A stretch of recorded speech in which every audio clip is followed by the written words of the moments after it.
Hey, so it's Friday, April 17th. I thought I would take some time to show you what's going on out in the garden.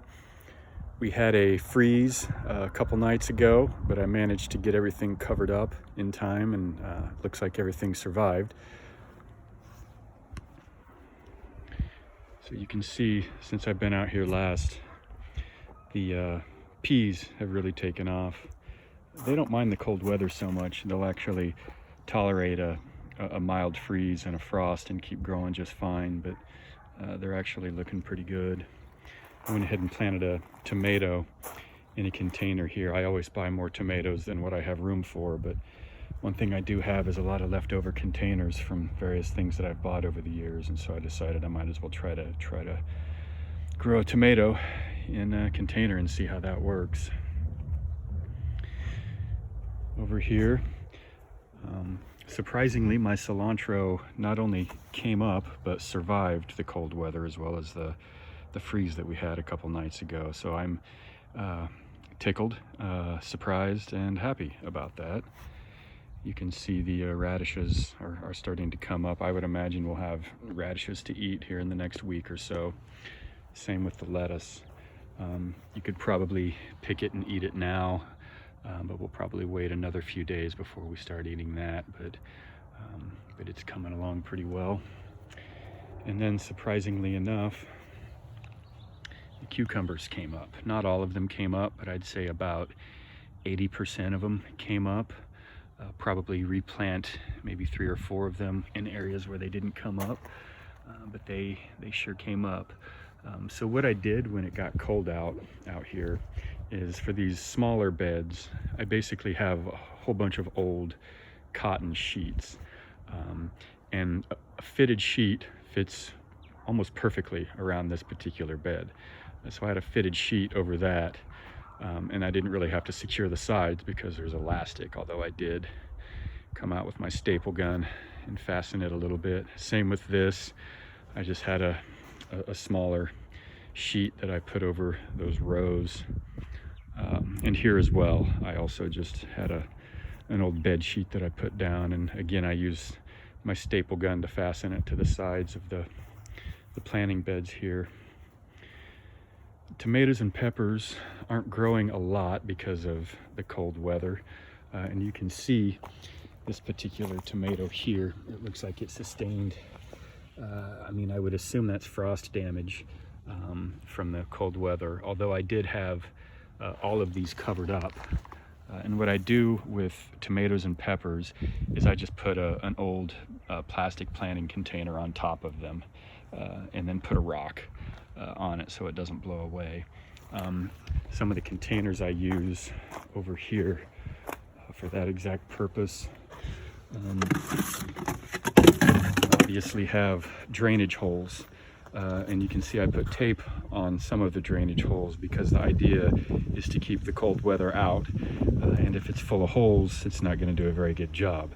At the same time, you do want some air holes, so I didn't cover up all of the drainage holes, but I covered up these on the side here, which are actually pretty big and probably would have let in a good bit of cold air.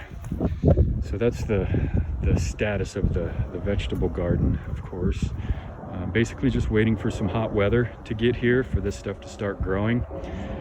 The same with planting the okra. Sorry, there's an airplane flying over. Same with the okra. I just wanted to get a little bit more consistently warm out before I plant okra. And then over here in this area here, I'm going to plant some green beans.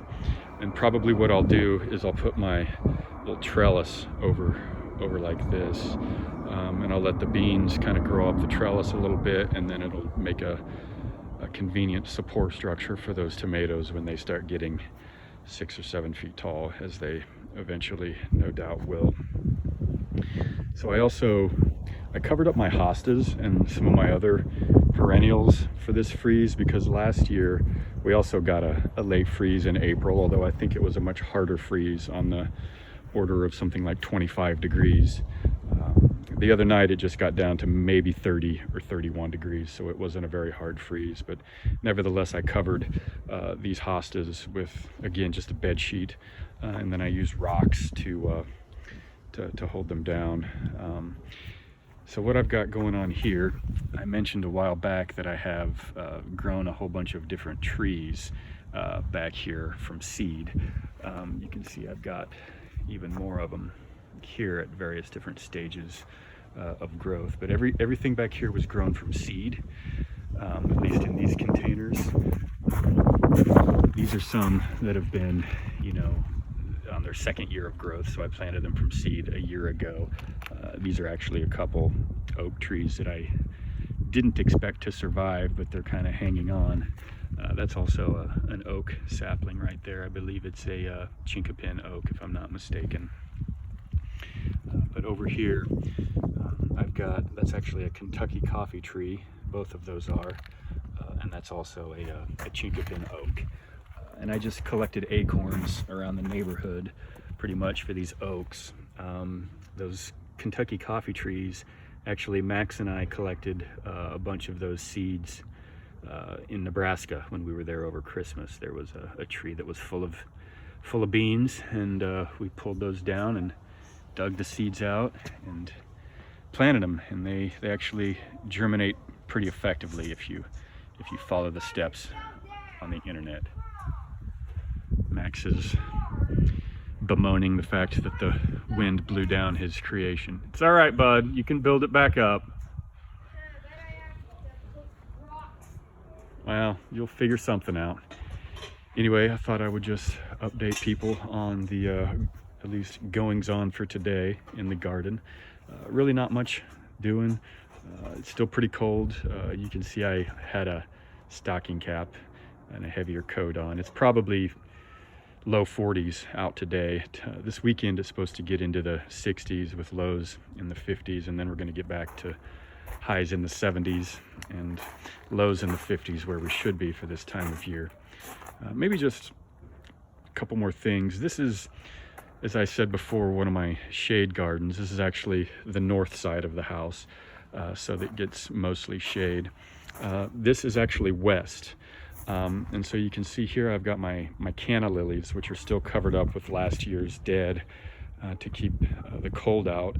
But this actually, canna lilies aren't usually known to be a shade plant, although they do, in Oklahoma anyway, like some afternoon shade, because the midday and afternoon sun can pretty much just fry them to a crisp. And so this location here on sort of the north westerly corner of the house is actually proven to be ideal for these cannas, and they've come back here for, you know, probably 7 or 8 years, even though they're not hardy in Oklahoma. Yep, I'm doing some video, bud. But anyway, they get morning sun, and then they get shade for much of the afternoon, and then they get some later evening sun, which isn't as harsh on them, so they actually do pretty well there. Everything else here is pretty much designed for exclusively shade, whether it's the Japanese fern. Okay, bud, I'm talking here. The hosta, the hydrangea, which I also actually covered, because last year it was about as leafed out as it is now when we got a probably, like I said, 25-degree hard freeze, and it really stunted its growth, and I don't believe it put on any blooms last year at all. It did come back in terms of the foliage, but it did not put out blooms, or at least not what it normally does. So I'm hoping this year, you know, since I protected it from the freeze, and hopefully we're out of the woods as far as freezes, that it'll put on a nice display of blue blooms as it normally does.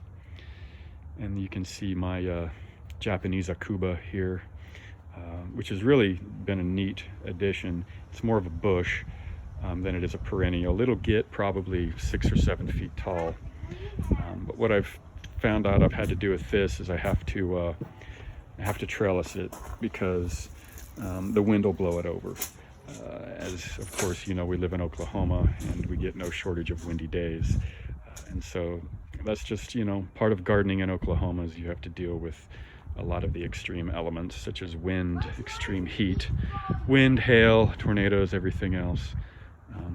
Anyway, I think I'll stop there. Max is starting to interrupt me a little bit too much, so we'll go ahead and call it a wrap.